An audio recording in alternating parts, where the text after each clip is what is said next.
Shalom, salam sade, salam hari Rabu, salam merah lagi. Kemarin udah kita perkirakan juga, makanya saya bilang kalau mau scalping kemarin untuk kripto ambil shot ya. Ternyata benar, udah ini merah lagi dia ya. BTC domnya udah naik balik di atas 61 ya, ini 61,2. Maka altcoin merah lagi. Altcoin datang bulan lagi. Banyak hal agak-agak ini kemarin sebenarnya event ekonomi agak bagus, tapi justru agak drop. Mungkin juga ada efek dari Trump speak ya, dia ngomong kemarin. By the way, nanti kita bahas ini. Sebelum ke sana kita lihat market cap turun 1,3% di 3 triliun, 69 billion. Volume naik pada ngambil kan, naik 4%-an, yaitu di 142,8 billion.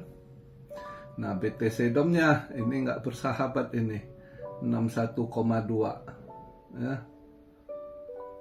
Dan Fear and Greed posisi netral di 52. Nah, altcoin seasonnya langsung drop kemarin 41 ya. Ini 35/100. Nah, ini kelihatan ini pergerakan altcoin lemah nih kalau begitu ya. Ini saya buat video posisi BTC di 113.452. ETH drop balik ya. Berarti kemarin mungkin sekedar short squeeze saja, ada yang nge-short kayaknya, maka ditendang balik ke 3.700 sekian. Nah, terus dia balik drop lagi. Kayaknya ini Ethereum short squeeze sih. Ya, drop balik dia. Mungkin banyak yang scalping short pakai left tinggi ya. Pakai left tinggi dia sorong naik beberapa persen aja udah lumayan dia makan short squeeze itu. XRP juga ya drop balik sekarang. Kemarin itu udah sempet balik mantul ke $3.05 atau 6 sen ya. Ini drop balik di $2.91.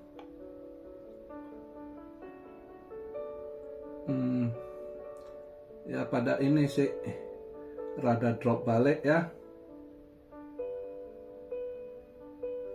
Kalau semalam yang scalping short ya lumayan. AVAX juga kemarin dah lumayan naik ke 2270-an, 80 kalau nggak salah ya. Ini drop balik 5% ke $21.61.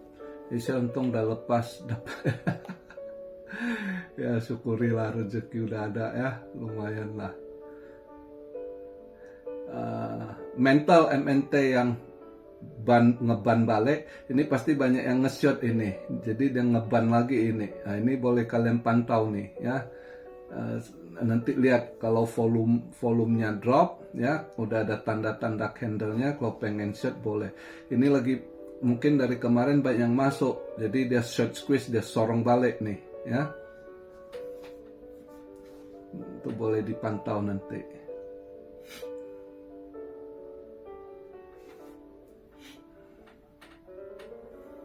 Ya overall pada lumayan merah lagi, sekitar 5, kebanyakan merahnya drop 5-7% ya, hampir rata-rata di kisaran itu 5-7% lah.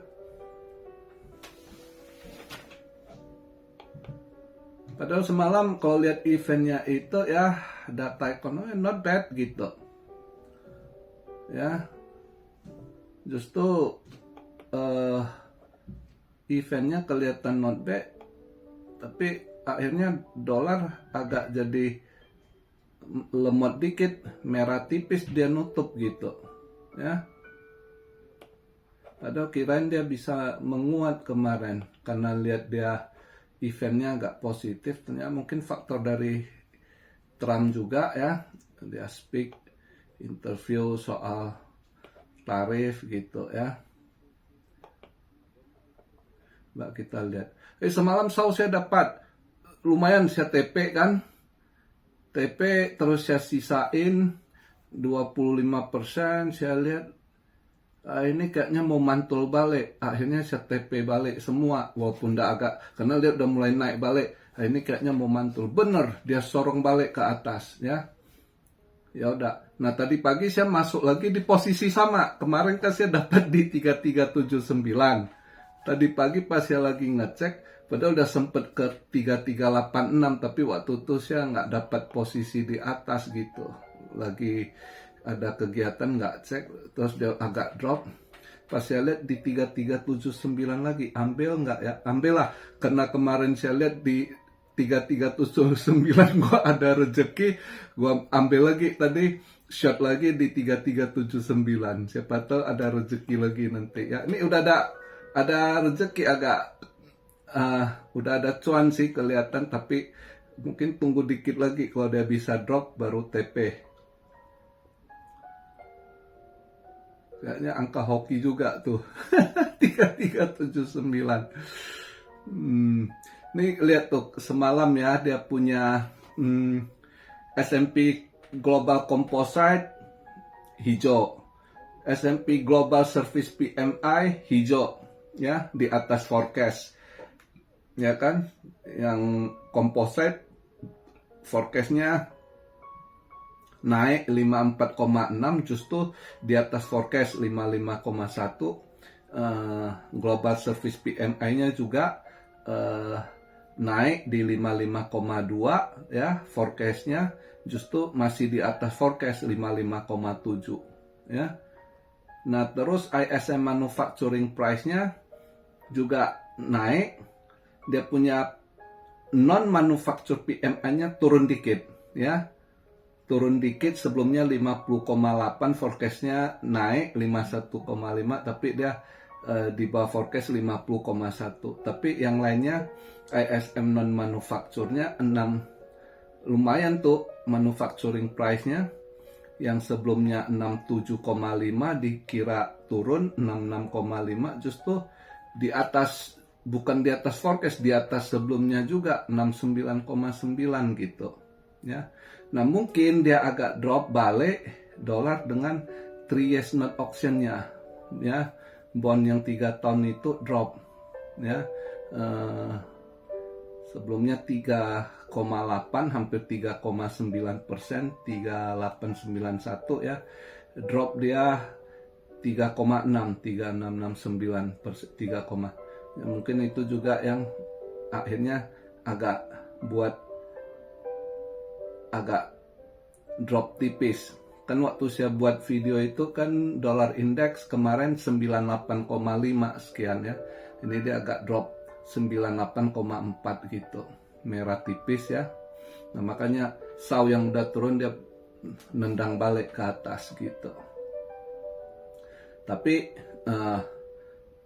justru BTC nggak ikut arus. BTC sekarang BTC iramanya agak ikut Wall Street ya, makanya semalam itu udah saham drop, BTC drop gitu ya. Dow Jones merah, S&P merah semalam, Nasdaq juga merah kan. Nah BTC merah. Jadi ya kelihatan belakangan ini BTC udah nggak satu arah dengan gold lagi. Jadi boleh dikatakan BTC bukan gold digital yang seperti dulu-dulu di ini. Dia udah ikut-ikut arah market Wall Street gitu ya. Nah untuk hari ini Rabu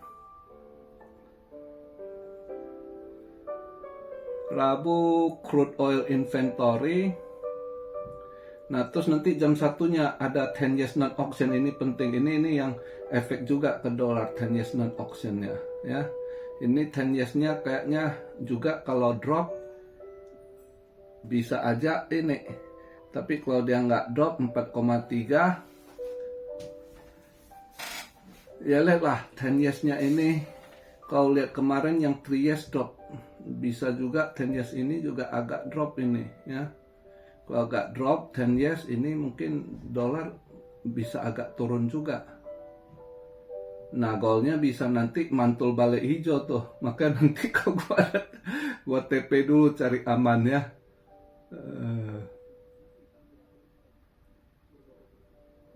Nah, jadi semalam juga agak-agak ini. Pertama dia ada interview dari CNBC juga, dia Trump itu ya.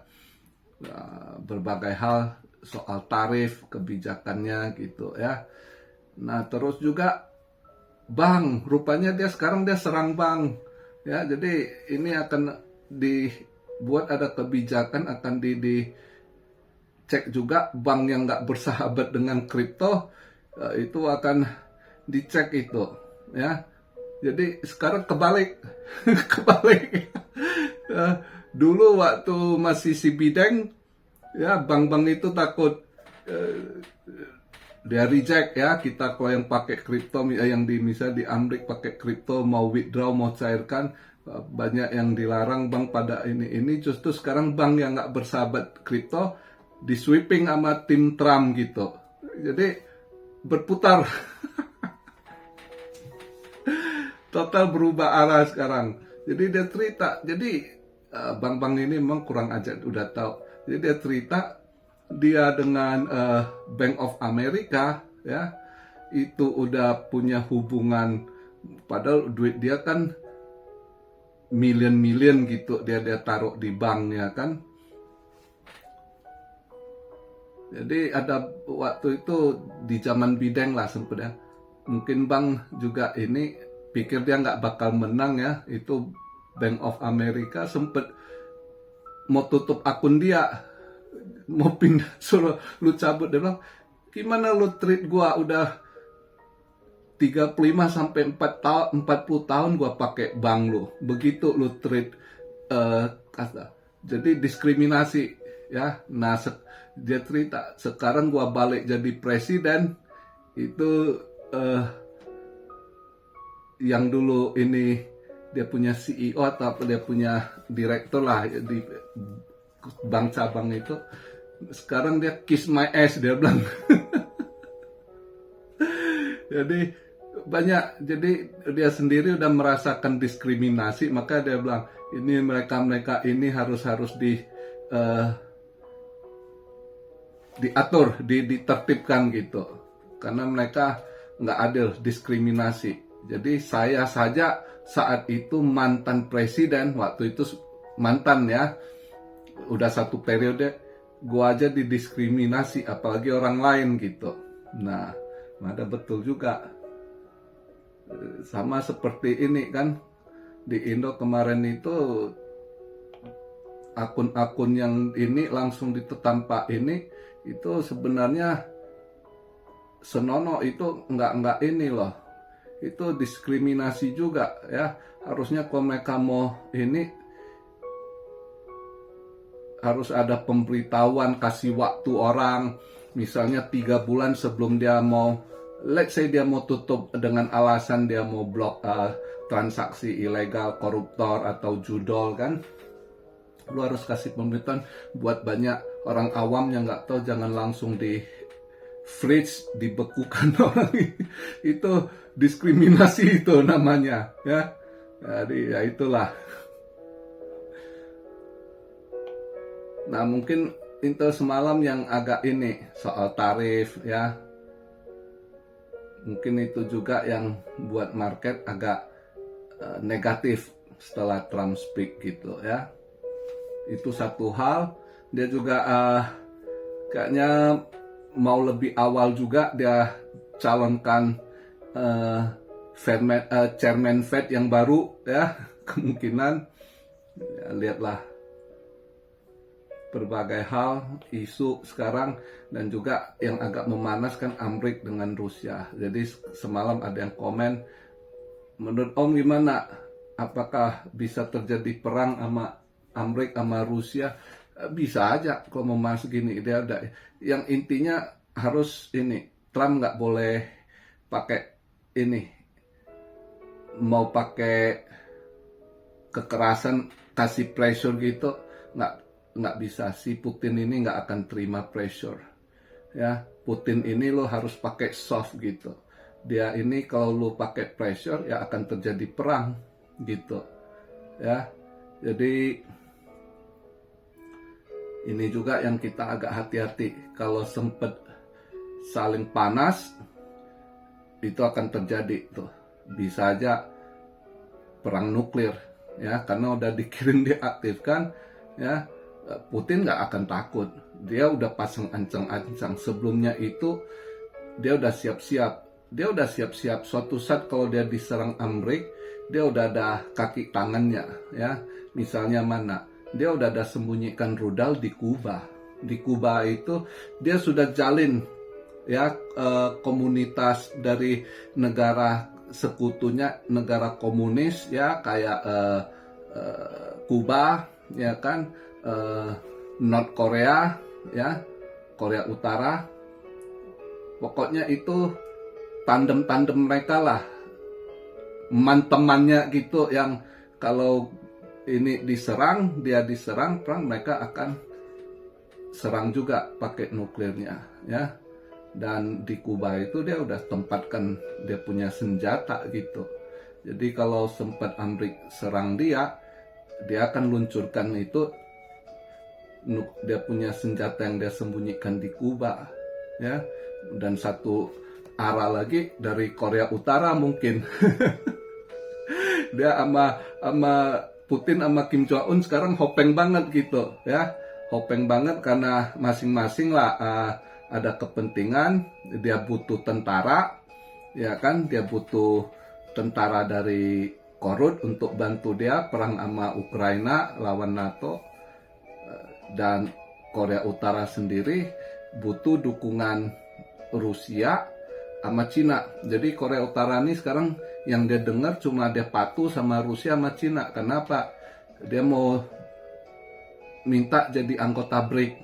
Jadi kalau jadi BRIC, dia akan lega, lepas dari tekanan sanksi-sanksi selama ini dari Amerika, dari Barat kan. Jadi dia ambisi mau bangun balik ekonomi dia lewat BRIC gitu. Makanya saling membutuhkan, ya. Nah, makanya kondisi saat ini, doa-doa si Trump ini jangan keras batu, jangan tambah pressure ke Putin. Kalau dia pressure makin nantang mau ini, dia pikir dengan pressure bisa gertak Putin atau mau ini. Putin enggak, pasti kalau udah lu mau jual gua beli. Putin orangnya gitu, dia kelihatan banget Putin ini orangnya makan lunak, nggak makan keras. Tapi kalau mungkin masih mau lunak, ya ujungnya lunak atau keras, Putin udah tekad, dia punya target itu, dia mau ambil balik negara-negara Uni Sovietnya dulu yang udah terpecah, ya. Dia punya ini udah umumkan kok. Dia mau ambil balik bukan sebagian aja Ukraina, seluruhnya dia mau ambil. Termasuk kalau Ukraina udah dia ambil, nextnya siapa? Poland dia mau ambil itu, ya. Dan mereka punya senjata lain yang belum orang nggak tahu gitu. Rusia ini punya senjata juga, bukan hanya sebatas nuklir. Dia sudah ada punya senjata yang canggih juga gitu, ya, selain nuklir. Cuma belum pernah dipakai. Ya kita lihatlah, kita juga doa-doalah jangan terjadilah, ya. Mau agama apapun doa supaya kalau bisa kepala dingin mereka untuk selesaikan sesuatu hal gitu. Kalau dengan pressure ya akan ini. Tapi kalau perang bisa terjadi antara Rusia, bisa suatu saat, kapan kita nggak tahu. Karena cepat atau lambat ini Rusia juga udah perkirakan juga, maka dia diam-diam itu dia udah selipkan amunisinya, udah sembunyi di Kuba, ya. Nah, Kuba kan enemy berat juga sama Amerika gitu. Ya pokoknya yang negara-negara disanksi Barat lama udah terpuruk seperti Korea Utara, Kuba, saatnya perlawanan pas ada tandem kan, dukungan dari Rusia jadi hopeng lah. Jadi teman baik sekarang, saling ini. Tujuan utamanya ya itu, mau hancurkan Barat, mereka nggak dengar Barat lagi, itu intinya. Ya, jadi ya kita lihatlah nanti ke depan. Sekarang udah agak sedikit memanas juga, makanya kemarin saya bilang market mereka juga akan wait and see ya, termasuk mungkin besok ya dengan tarif ya kan, dia udah tadi interview tuh udah mulai ini pantau-pantau mana ini, dan Cina sendiri ekonominya juga lagi amsyong ya. Nah ini juga ekonomi Cina amsyong pasti efek ke Indonesia ya. Jadi ya agak inilah hati-hati. Oh, Big Bill dananya udah habis Om. Ada orang juga kalau yang udah terima dengan kondisi gini, mereka stop dulu, wait and see. Gue lihat dulu nih, jangan sembarangan masuk gitu, ya kan? Pasti udah gitu pelaku pasar, bukan jor-joran mereka ada dana tuh. Lihat kondisi nggak stabil, apalagi orang kaya, orang berduit itu paling sensi begitu lihat sedikit ada gelombang langsung mereka tarik. Wait and see dulu, lihat nih mana aman nggak. Begitu mereka, ya. Jadi ya kita juga harus lihat kondisi ini ya, jangan FOMO. Kemarin saya hati-hati tangkap pisau jatuh, kayaknya mau drop lagi, ternyata bener drop. Jadi ada yang pikir wah koreksi kok makin drop kan. Ya, begitulah. Ini kelihatan market mau agak ke bawah arahnya gini ya. Ya kita lihatlah mau ke arah mana, apakah ke 107 ya, coba nanti kita lihat. Oke, jadi begitu aja hari ini yang saya bahas. Kalau scalping lagi merah gini suruh sialong nggak mungkin, ini BTC DOM-nya di 61,2. Nah kalau pengen short sebenarnya kondisi ini masih bisa, tapi tunggu, saya lihat, mungkin saya agak pantau ini mental MNT itu dia kayaknya dia short squeeze, makanya hijau ini. Tapi nanti akan, kalau lihat volumenya ya, kalau nggak hari ini besok kayak ya.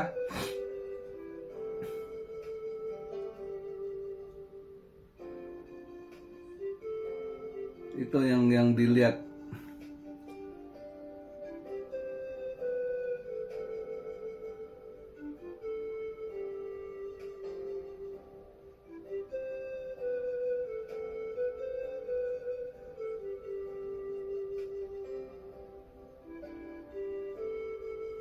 Masih ada beberapa koin yang kelihatan masih bisa turun juga ya, cuma agak tanggung. Kayak Conflux kemarin ternyata lumayan tuh orang kalau dia short kemarin.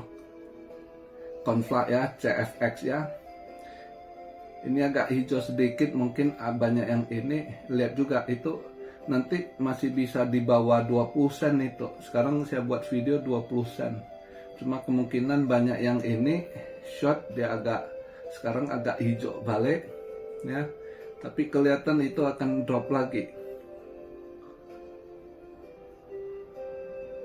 Anda tunggu volume drop, berarti kalau volume drop itu udah banyak mulai keluar. Nah biasanya dia akan ini drop balik lagi ya. Itu kalian pantau lah yang MNT, CFX ini, Conflux masih bisa dipantau, tapi jangan masuk dulu, pantau dulu, tunggu volumenya ya agak drop. Terus juga dia punya ini atau ada signal candlenya, lihat ini mungkin udah bisa baru masuk ya. Story IP, story atau kodenya IP ya, itu juga saya rasa akan masih bisa drop. Ini saya buat video $6 2 sen, itu saya rasa akan nanti drop di bawah $6 itu juga bisa dipantau kalau yang mau scalping short nanti ya. Itu sih untuk video hari ini yang saya sampaikan, sambil lihat ini kondisi nanti. Oke. Salam Syario dari Tokyo. God bless you all. Be blessed, be blessed, be blessed. Immanuel, haleluya.